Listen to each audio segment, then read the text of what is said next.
Doomsday prepping has been around since prehistoric mammalian creatures stuffed some extra nuts into a tree to survive the winter. Humans, and especially American humans, became particularly fond of planning for the end of the world during the Cold War when nuclear Armageddon was a very real possibility. Ever since, it has become something of a utilitarian hobby for millions of people, spawning a multi-billion-dollar industry selling bunkers, ration kits, bug-out bags, and hunting supplies. The demand has grown so quickly that top-of-the-line air filtration systems have become collector's items because there simply aren't enough for everybody who wants them. What is interesting, or maybe a little bit concerning, is the particular group that is planning for the end of the world in higher numbers than basically anybody else: billionaires. In a game of survival of the richest, people like Zuckerberg, Peter Thiel, Sam Altman, and the former CEO of Reddit have all reportedly invested tens of millions of dollars in lavish accommodations to wait out the end times. These are just the ones we know about in a game where discretion is obviously a big advantage. So why the fuck has there been such a boom in doomsday bunkers for billionaires? And is this all just really stupid?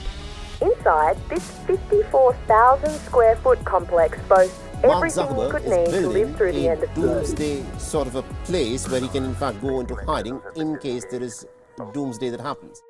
According to Forbes, there are 2,781 billionaires alive as of March of 2024. There are likely many more that the journalists at Forbes don't know about. But even from the recorded list, that is a lot of individuals from a lot of different countries and backgrounds. Counting all of these people together as a single consumer group shopping for the end of the world is a bit unfair. But they do all have three things in common that make them particularly willing to make big investments into big holes in the ground.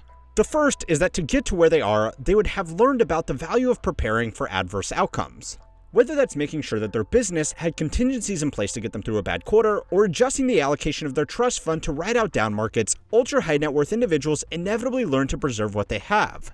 A multi-million-dollar bunker with indoor swimming pools, golf simulators, and enough utilities to stay off the grid for decades is just another way that they can hedge their comfortable lifestyle against unforeseen downturns.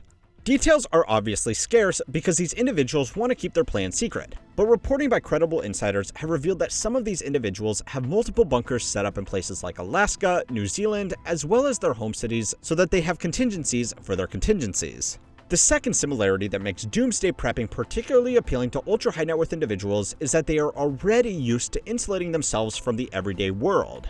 Through choice or necessity, high-profile billionaires don't live normal lives. For their own convenience and protection, they fly private, have security personnel, and staff on call to do mundane tasks like get groceries for them. According to the industry research firm Technavio, global spending on private security has boomed to $330 billion and is projected to reach almost $500 billion by 2028. Certain companies are now including security allowances in the salary packages of their top executives. Before he retired as the company CEO, Jeff Bezos was given $1.6 million a year to cover his security costs by Amazon, according to company filings. Now, to play devil's advocate on behalf of the billionaires, their public notoriety does make them targets for kidnapping, blackmail, or just revenge by disgruntled former employees who filled up one too many piss bottles. The point is that the idea of living in a bunker is not that insane to people who already live lives insulated from the rest of the world. The third reason rich people are so amenable to preparing for the end of the world is because they're rich. Incredible journalism, I know. But to average people like you or I, even a modest survival shelter to ride out basic natural disasters is a major investment. To them, a decommissioned missile silo or a bunker in some country left off half the world's maps with provisions to last decades off the grid is less than a day's work. So, why not? A report by the Financial Times describes how survival bunkers have become yet another status symbol to collect alongside the New York penthouse, the yacht, and the private jet. Now, it's their money, and they can spend it on what they want. But this is all incredibly stupid. There are very few people more dependent on the systems of a modern society than billionaires. Their wealth is only possible because of the reach and industrial capacity of our modern world, as well as the people who are willing to work for them because of systems that won't survive when doomsday bunkers become prime real estate. Flying around the world takes the coordination of pilots, air traffic control, and maintenance technicians, not to mention the supply chains needed for the jet fuel to fill the planes in the first place. Billionaires can motivate people to perform these roles because they have a lot of money. But if that system of exchange breaks down, they might not even make it to their far-flung bunkers in the first place. What's more is that nobody stands to take a larger quality of life hit than a billionaire in the modern day. They might survive, but the goods and services they consume to give them the lifestyle they enjoy just wouldn't be available in a doomsday scenario. The logical conclusion for people with this many resources at their disposal would be to focus on avoiding the apocalypse rather than preparing for it. But unfortunately, this is not how they think. Oh, and this is far from the dumbest thing about these billionaire bunkers. So it's time to learn how money works to find out why some of the world's wealthiest people are actually looking forward to the end of the world as they know it. This week's video is brought to you by Motion. Balancing my channels with my newsletter means my schedule can get pretty hectic, but since I have started using Motion, everything's been easier to manage. I wasn't sure if their productivity increase claims were true at first, but after using it, I have to say, it really does live up to the hype. Motion combines your calendar and to-do list, syncing everything together so you know exactly what to do and when to do it. It's like your calendar app on steroids, but in this case, it is AI. Let me show you how it's been working for me.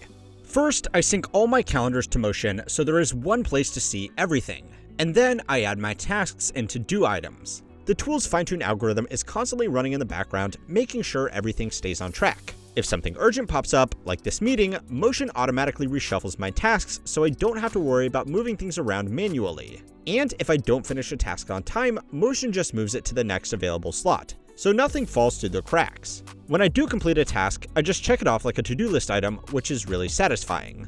Another thing I love about Motion is it helps me take care of myself. It schedules time for things like meditation and lunch, making sure I get those essential breaks in my day. Since I started using Motion, my days feel more structured and I'm not constantly worried about what's next. There's room to breathe and I'm still getting everything done. If you've got a busy schedule and want to take control, try Motion with a special 7-day free trial. Just click the link in the description and see how much it can change your day.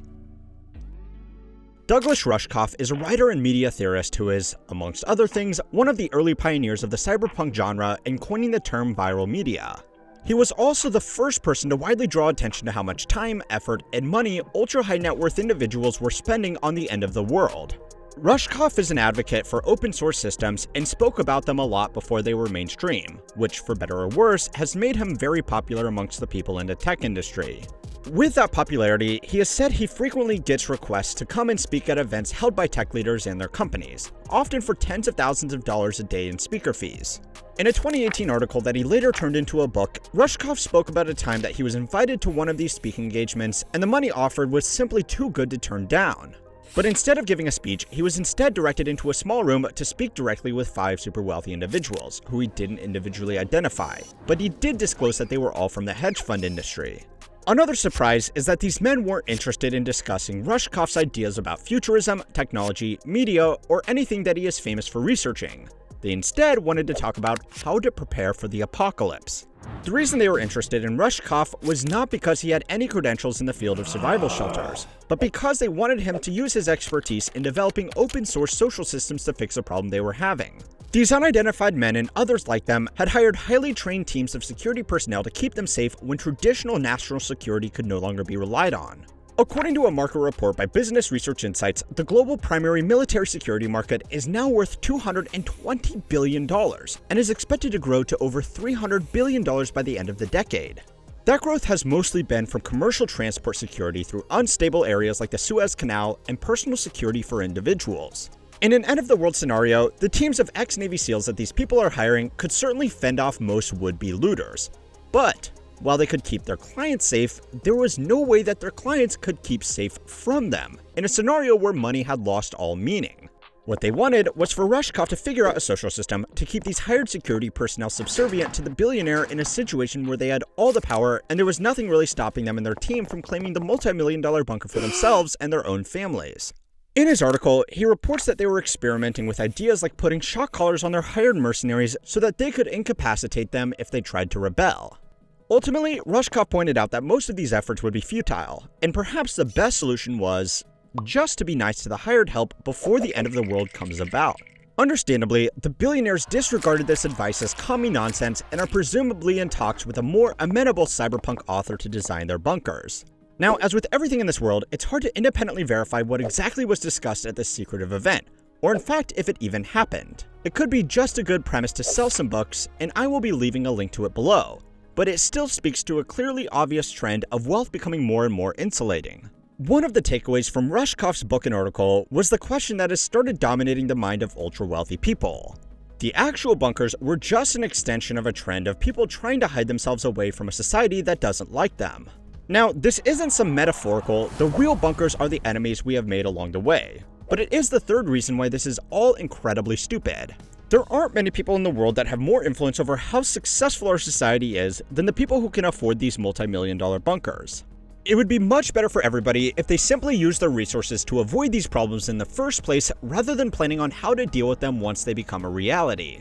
But an increasingly popular philosophy amongst the same group of people means that some of them might actually want this to happen.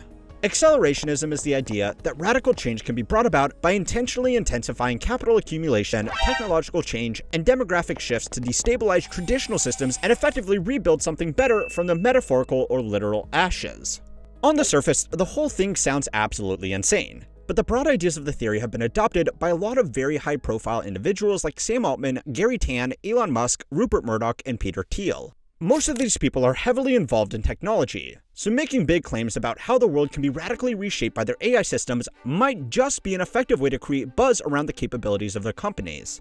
Or it could be that they are running these companies with this kind of inherently unstable future in mind.